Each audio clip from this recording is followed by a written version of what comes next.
Greetings, my name is Michael Cook. I'm an application developer, design artist, and system engineer. In this video, I will demonstrate how to build a graphical user interface as well as how to configure and use it in PowerShell. First, the code behind uses the networking component of the PowerShell module Fighting Entropy, link in the description. Second, the GUI we will be building utilizes XAML, which is short for Extensible Application Markup Language. So we need an integrated development environment in order to build it. The IDE that I will be using to demonstrate the XAML building process is Visual Studio 2019, though you may use whatever IDE you are most comfortable with. Lastly, in order to configure and use this GUI, we will need an integrated scripting environment. The ISE that I will be using is Windows PowerShell ISE. You may also use Visual Studio Code or any other IDE that is able to utilize the Windows Presentation Foundation library. It's the presentation framework.dll.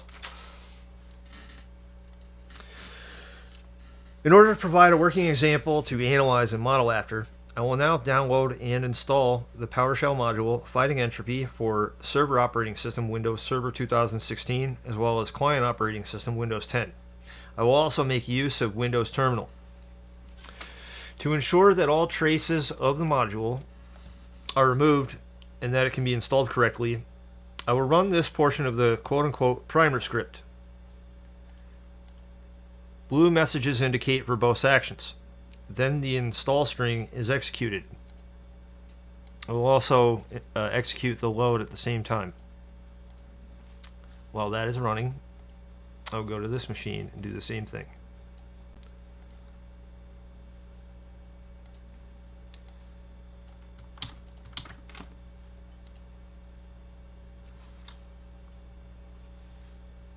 And I'll switch back to this. Now I'll load the GUI.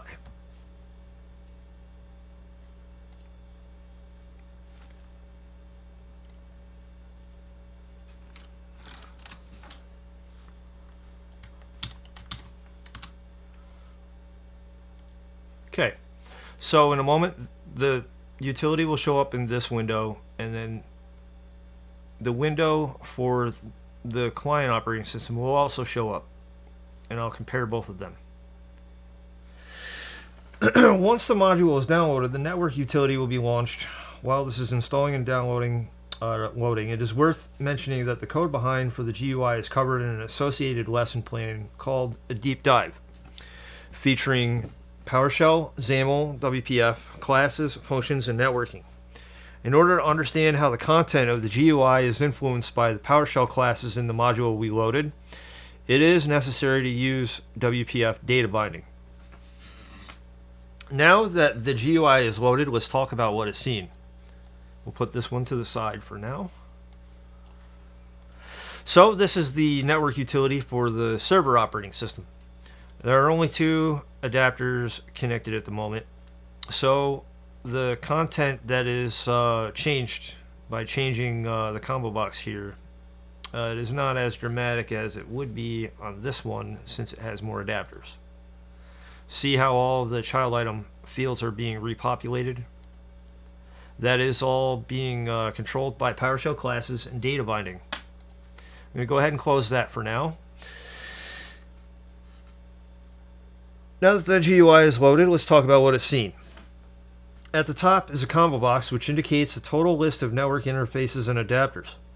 To the left are three group boxes, each with their own data grid named host, IPv4, and IPv6. To the right are two group boxes, each with their own data grid named NVT and ARP. When the combo box dropdown has a different item selected, the content of each corresponding data grid is also changed. What may not be easily identifiable is that only the data grids on the right have column headers. The others do not. That is because the right data grids contain multiple objects. The data grid boxes to the left are each multiple properties of a single object. In order to rebuild this in Visual Studio, we should evaluate the shapes, sizes, ratios, scale, and dimensions, as well as the structuring of each component in this GUI. The window element has a height of 800 pixels and a width of 1000 pixels. The window has some flair that does not need to be included, so we will focus on everything within the main interface tab control here.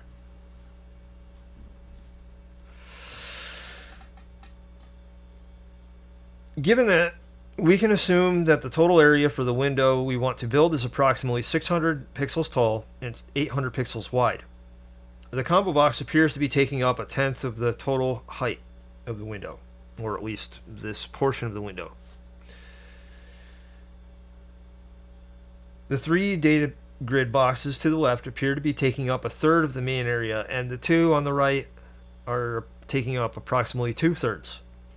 With that in mind, in reference to the left side boxes, they appear to be taking up 40%, 40%, and 20% respectively of the total area on the left, while the right side is split in the middle 50-50.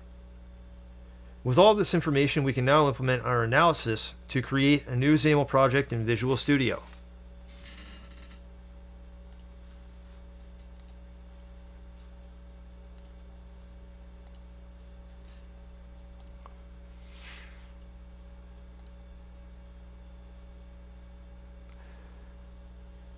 What we want to do is load a WPF app. You can use either the .NET framework or the .NET. I'm going to go with the .NET framework and name the project test and create.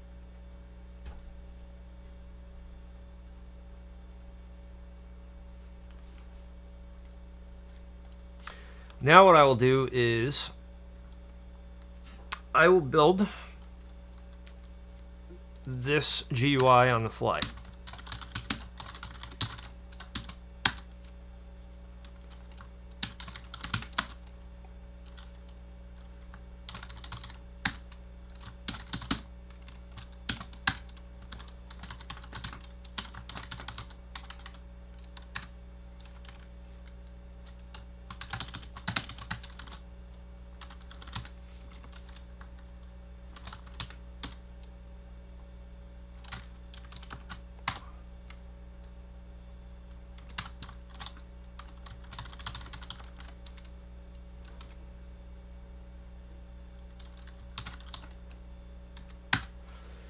What I am doing is preparing the label-based layout. I know that the GUI that I loaded here is the data grid-based layout. These data grids on the right will still be there, but the ones on the left, I'm going to use the label-based approach.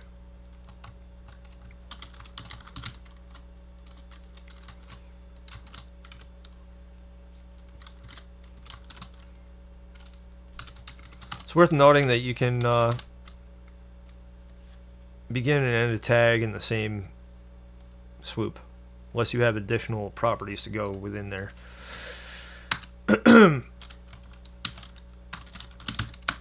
So I'm setting up styling for the labels that will be used to dynamically portray the information from the classes in the module.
Probably get rid of that one actually.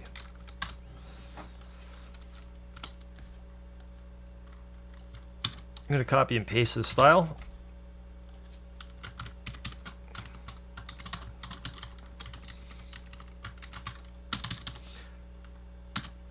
Okay, so what this is going to do is it's going to make it so that the labels on the left are aligned to the right side and the labels on the right are aligned to the left, whereby putting all the information along this axis right here. Now I'm going to go ahead and create some row definitions. Now, with the breakdown of the window that I described, we're going to go ahead and change the size of the window here. We're going to change the name to Network Utility with a height of 600 and a width of 800. So leave that one alone.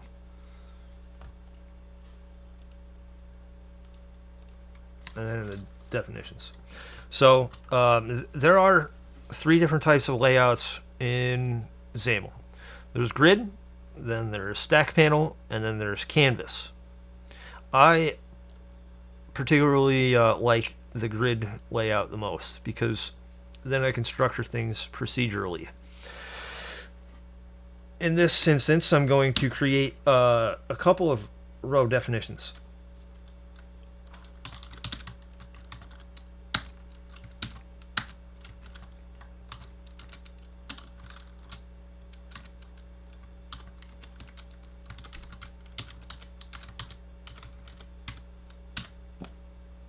That seems about right. I'm going to add the combo box.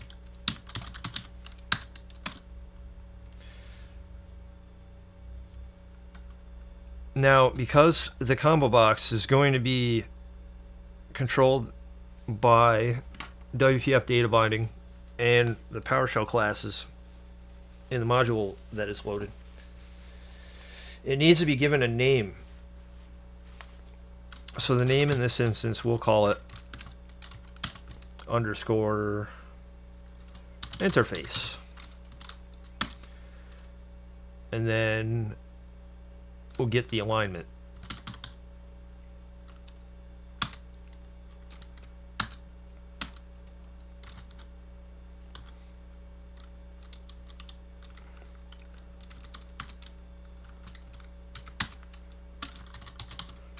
We'll make the width about 400.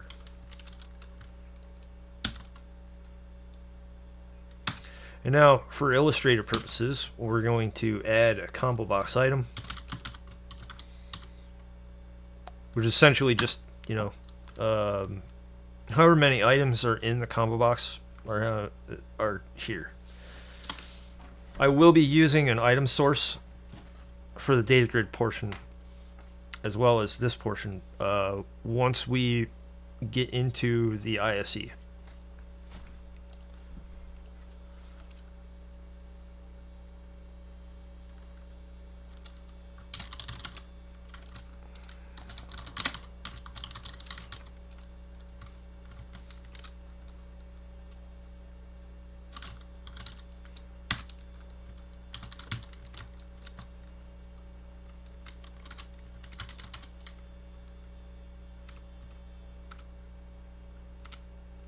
Okay, so the top part is done. Actually,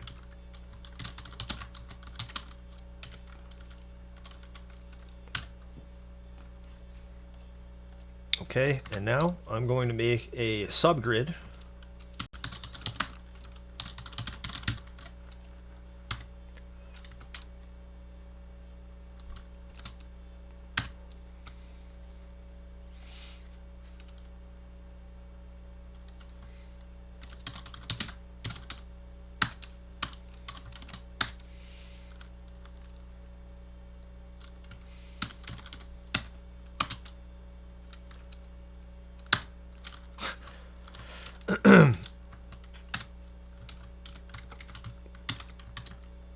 Okay. So I did mention that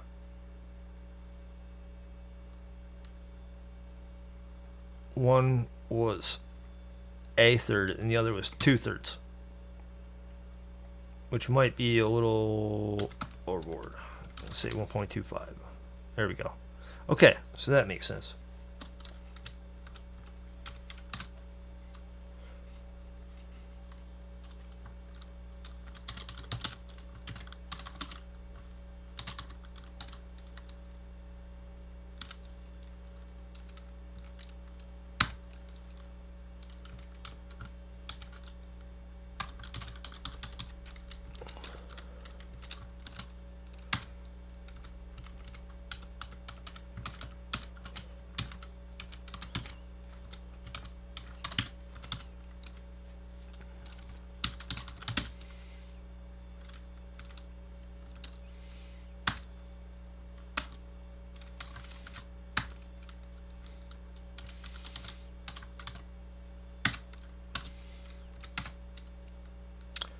So we want to say 40%, 40% and 20%.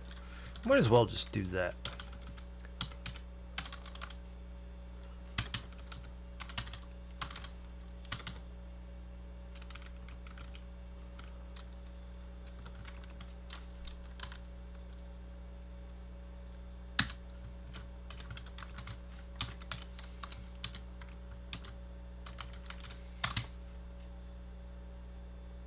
Yeah, doesn't look totally right. Look. Yeah, it looks better. Okay. So this is starting to look like that.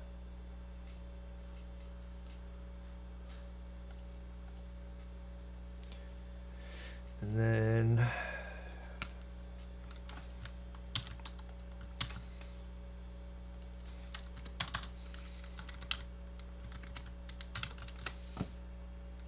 there we go.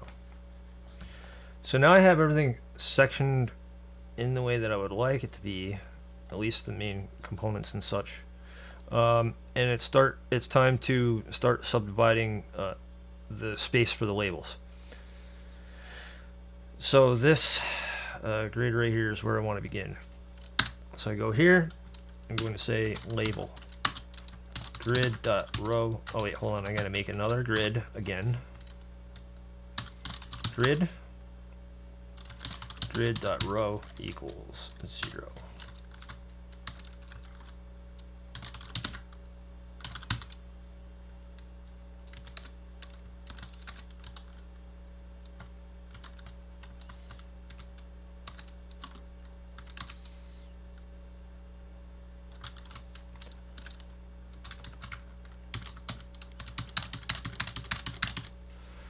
One, two, three, four, five, six, 7. So one more.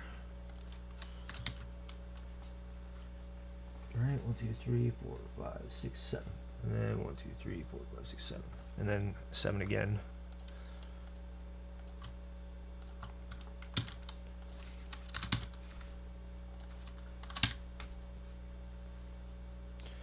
And then one more for the bottom. But remove most of those. It's only got 2 fields. Okay. So I'm beginning to see that those proportions don't make it enough sense. Say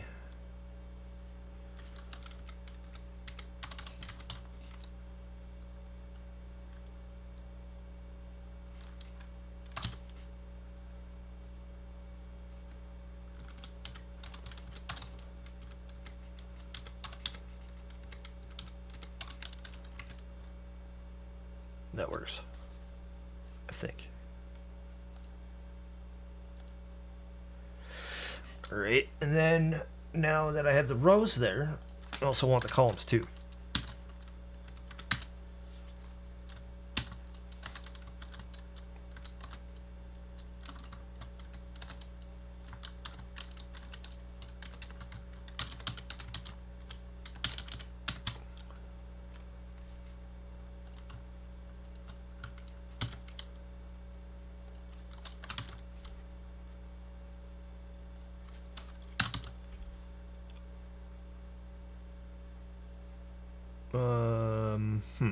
No, I don't want that on that one, actually.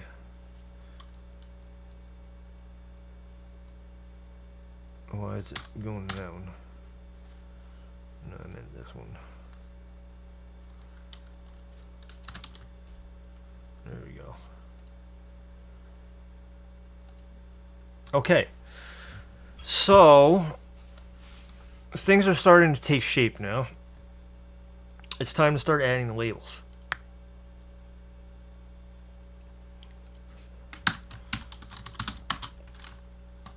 But they also need to... Labels on the left don't need to have a name attribute, but the ones on the right do. That way PowerShell can interact with the values. So what I'm going to do is make a label template.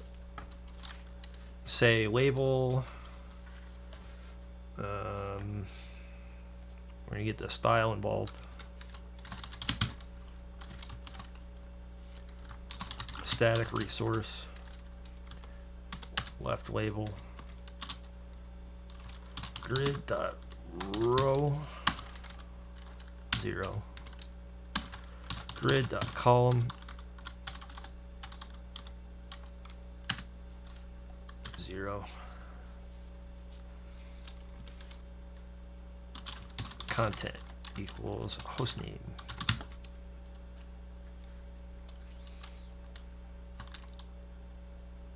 There we go.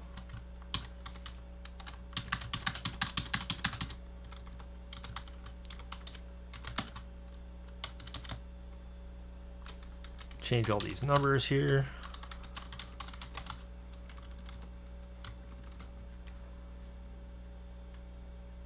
Where did that one? I think there was an extra one here.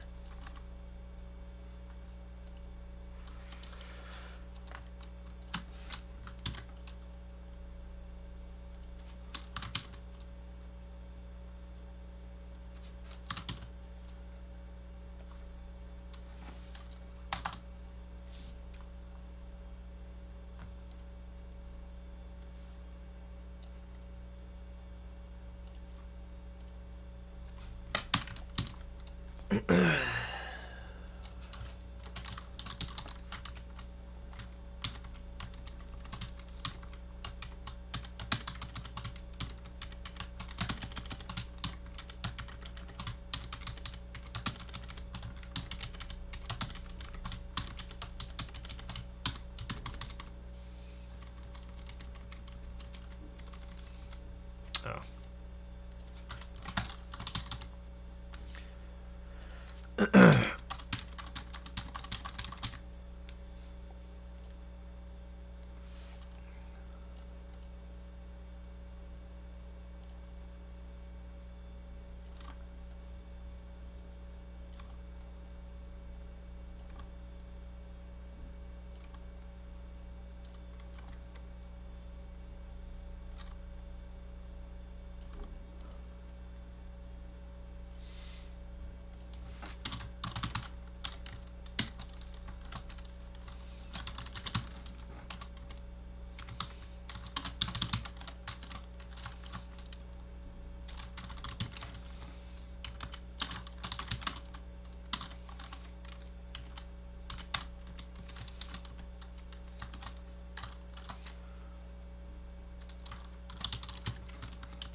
I think I'm looking at the wrong one here.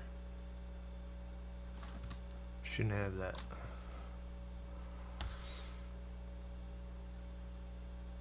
Oh, yeah, it should. Never mind.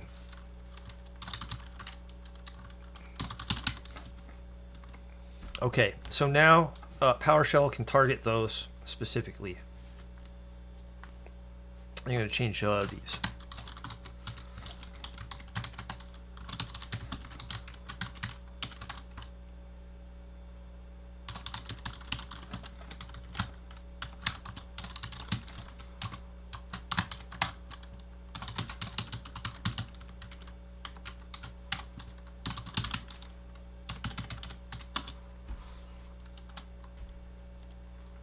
Alright, so that is looking good.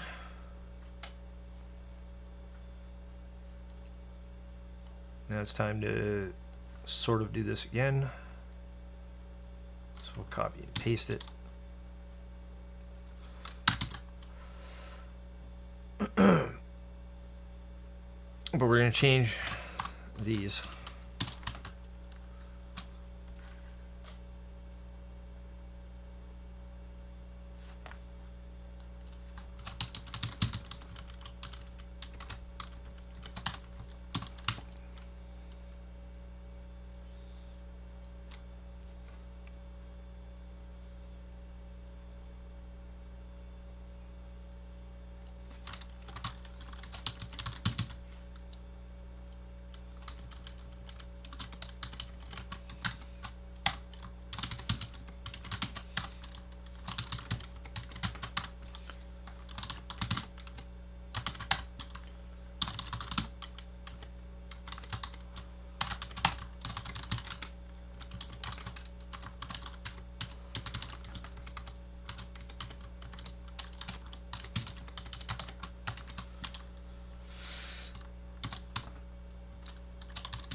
I think that is correct.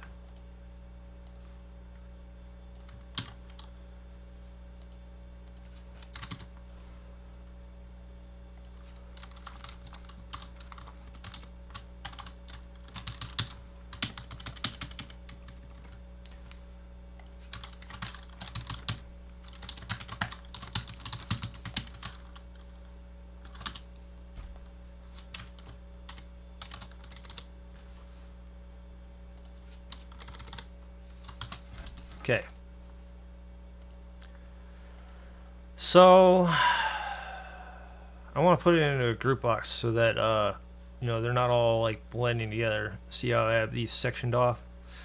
So I'm going to add a group box.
Alright, so now they're sectioned off.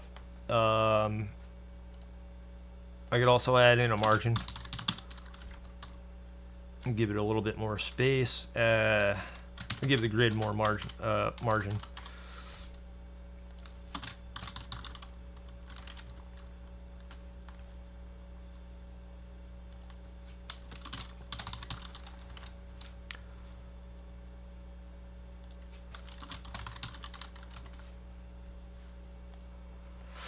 Alright, so now we're starting to see a little bit of similarity between this and that. Now it's time to add the data grids.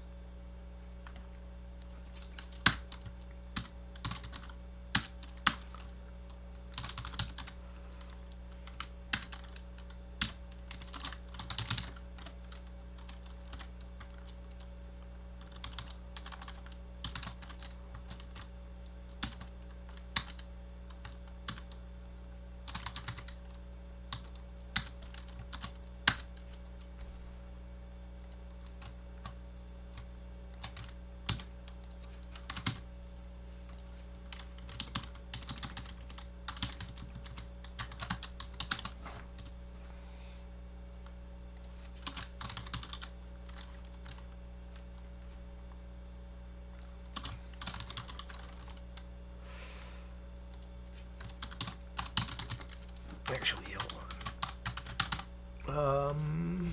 With the data grids, we want to have additional properties here. We want the name for the item. We want that to be NBT. And we want auto generate columns to be false. And then user can add rows false. Okay.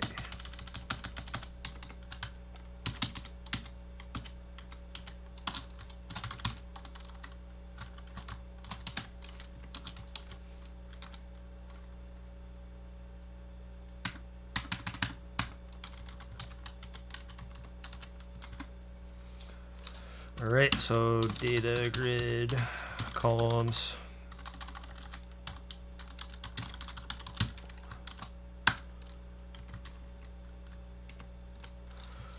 So we want 4 columns in the top one: name, ID, type, and service.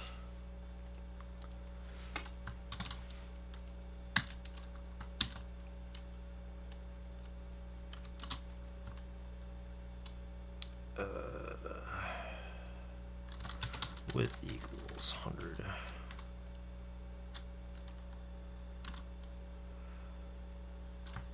Header, name, binding. Okay, so the PowerShell item NBT is going to have a property name. So that's how that works.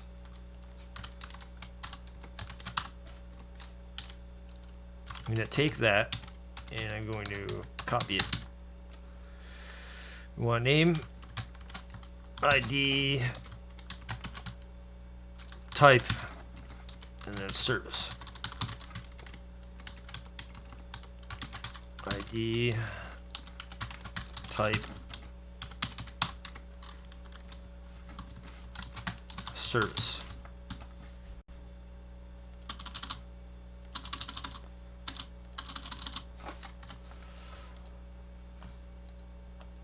And then also we need to set up the data grid below. Properties in this one are host name, IP address, MAC address, vendor, host name, IP address, MAC address, vendor,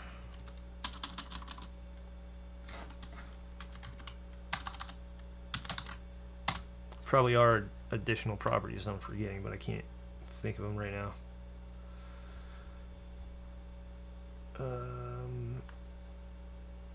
I think type is on there as well.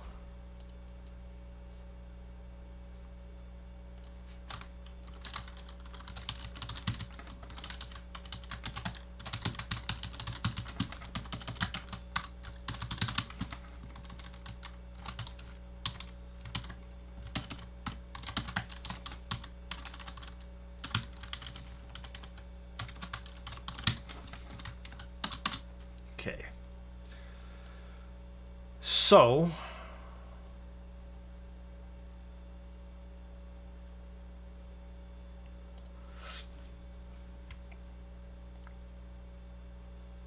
Now we can take this, copy and paste it.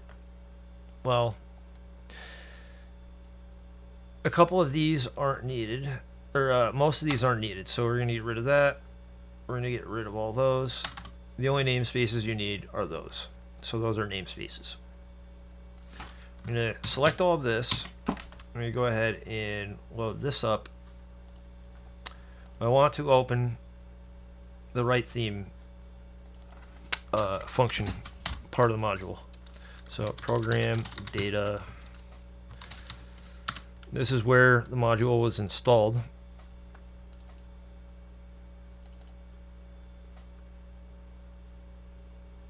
This one right here.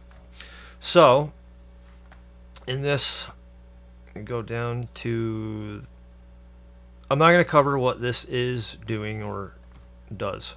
What I am going to do is I'm going to paste a here string right here.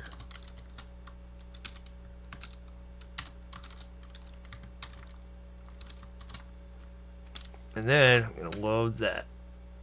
So now I'm also going to create a new window here. And just to show off that, you know, this will load, let's go ahead and say get XAML window, or yeah, XAML window type test. So it's going to bring back that object. Now I want to like do a quick loading of the object, and there it is. So still needs to have input piped into it, and also I need to remove that so that the item source can populate correctly, but I need to build this first. UI is going to equal this function that I just ran, except it's not going to have anything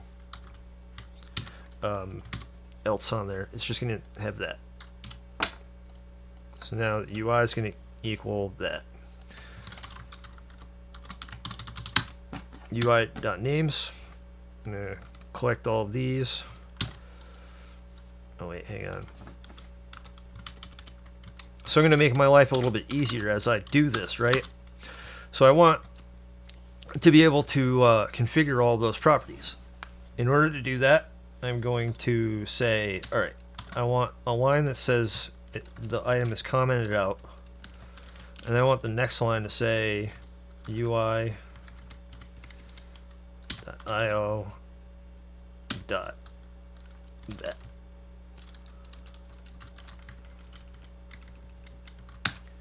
And now I'm going to copy and paste this up there. So that now I have a mapping or an idea of how I'm going to go about getting everything to populate correctly. Now, because changing the combo box is going to influence all of these properties, I want to put this into a class. So that's what I'm going to do. Class main window. Object is going to be window, and that's going to, I'm going to leave that open. Object IO, and then object control.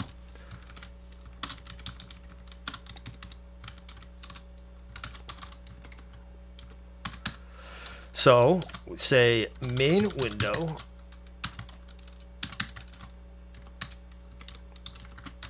this dot window equals that. Then this dot IO is going to be this dot window dot IO. That's just going to be for brevity.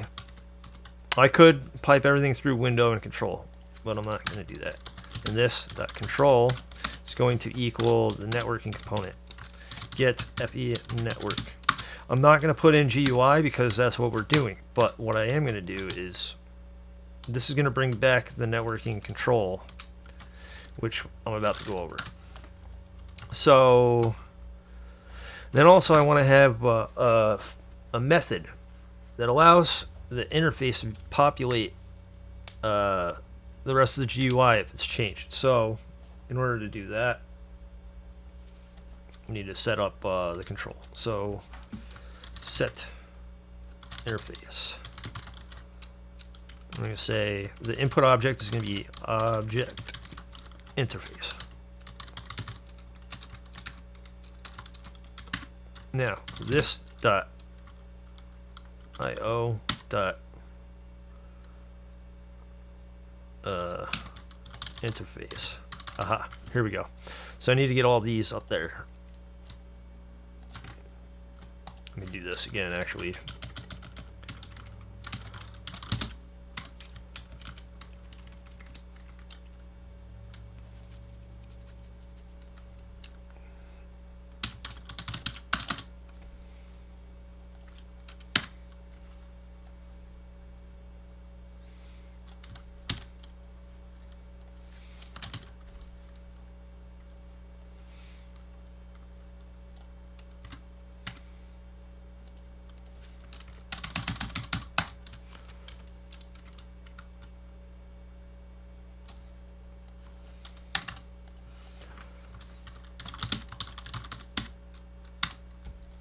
So because I need to remember values from the function,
okay, just trying to make things easier on myself. I don't need to keep that in there, but the rest of them I do. So interface dot host name alias index description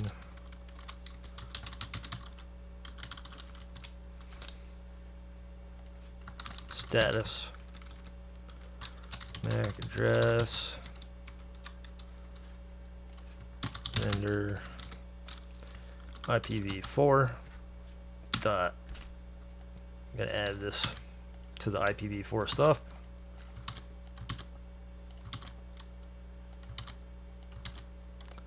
And then IPv6.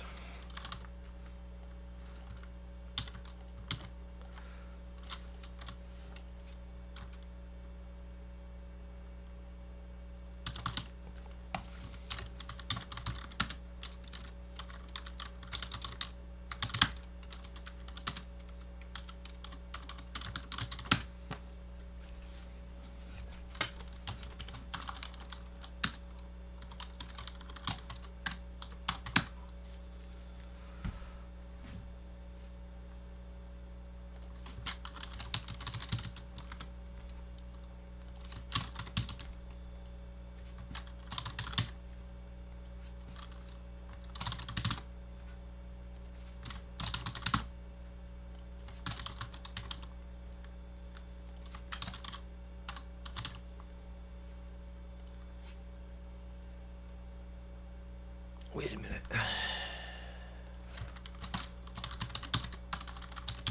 So there's a couple of variables I'm not putting into the GUI. Mainly that one right there because that's containing multiple entries. which would be better off being in like a combo box or data grid, a nested combo box or data grid. But anyway,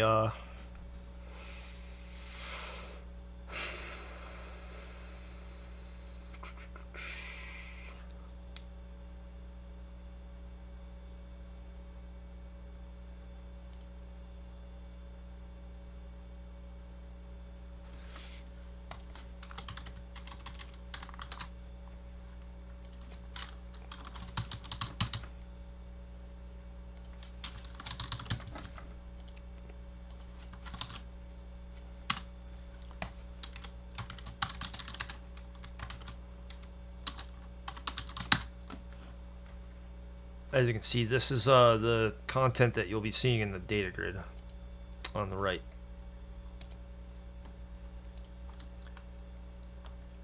All right.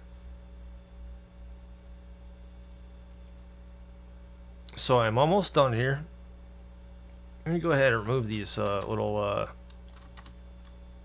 helpers or labels, script labels.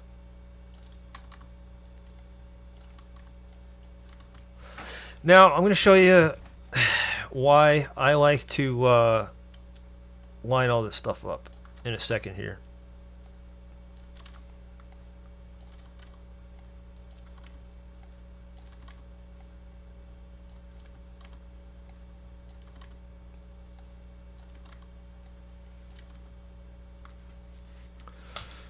That one's part this one out.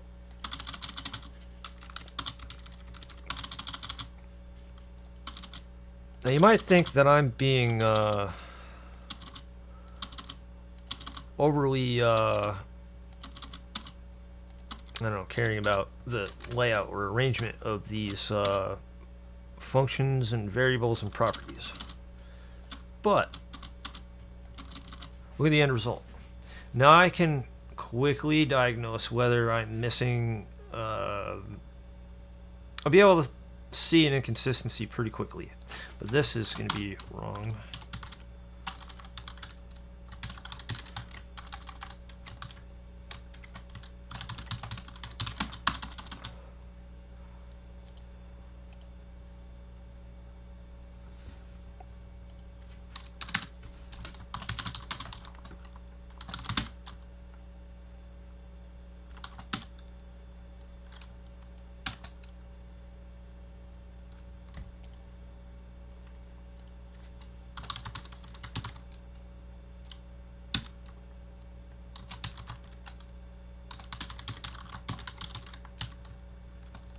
No, I'm not going to do that.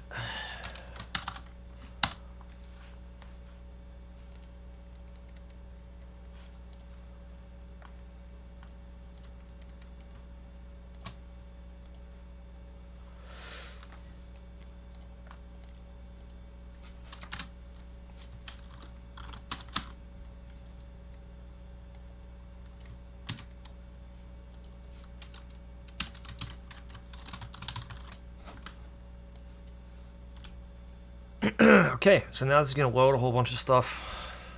I have yet to include a way for this to be used, but I wanted to show off how all of this collection and arrangement pays off. So now everything is going to be controllable via that variable right there. So UI.window, there's that, dot names, dot node, that's the XML, IO. Alright, so go back to this, IO. Essentially the same thing that I just used, the window.io, UI.control, and that covers the network components.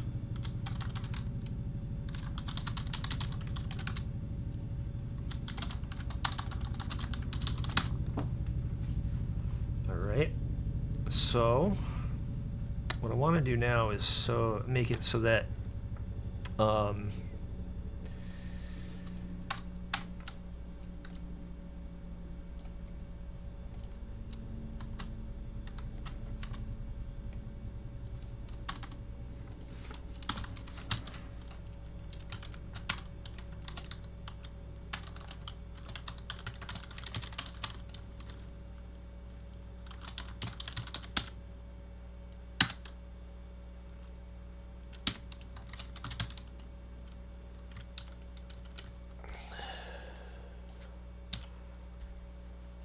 Oh, yeah, I gotta remove a certain line in this. And a certain line is that.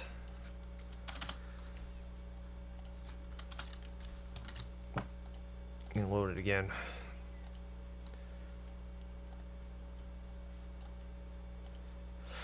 So while that is populating, I can do this.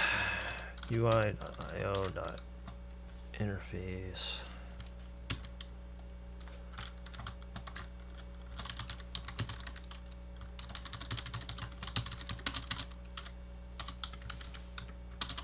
So the interface selected index equaling 0 means that it's going to select the first one. Then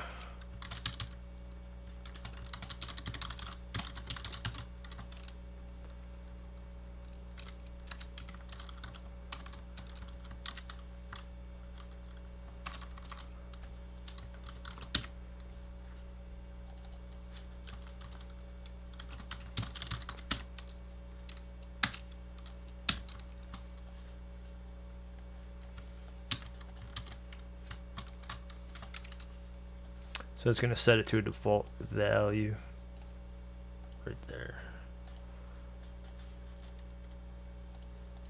And then if that selection is changed, it's going to do it again. So now I go ahead and do that again. And now what I'm going to do is UI.window.invoke. Boom. There it is. So that just populated all of that information. It does appear that that's supposed to be IP address. Go back into this.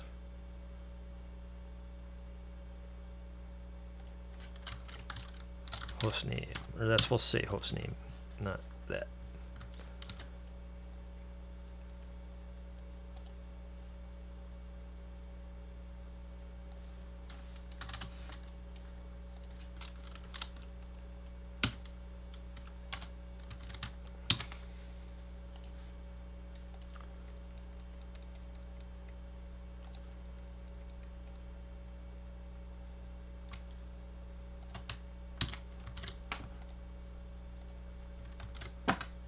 All right, so it's going to take a minute to load.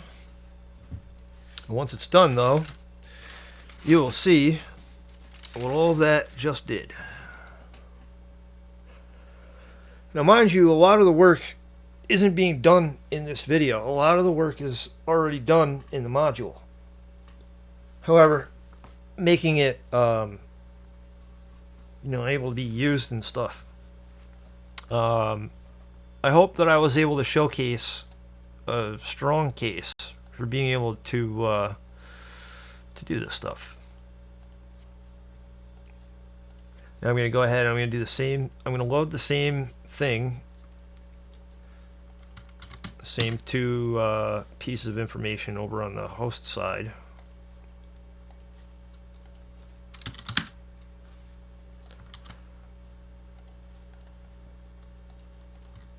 Terminal doesn't like having its content pasted.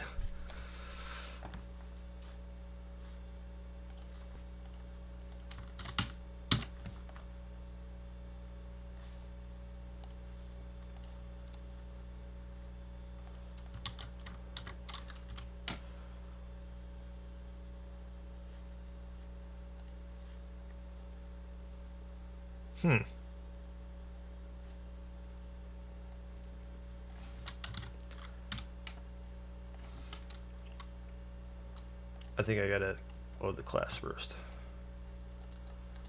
and then do this. There we go. Oh, okay, the module wasn't loaded in this.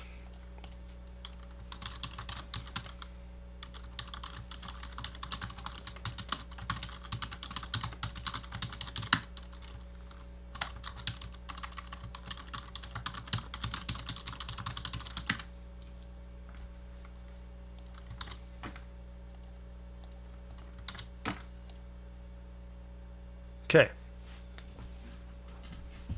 So the same process that we covered in this side.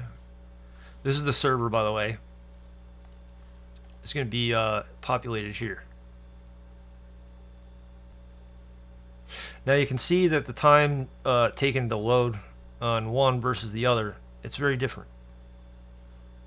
But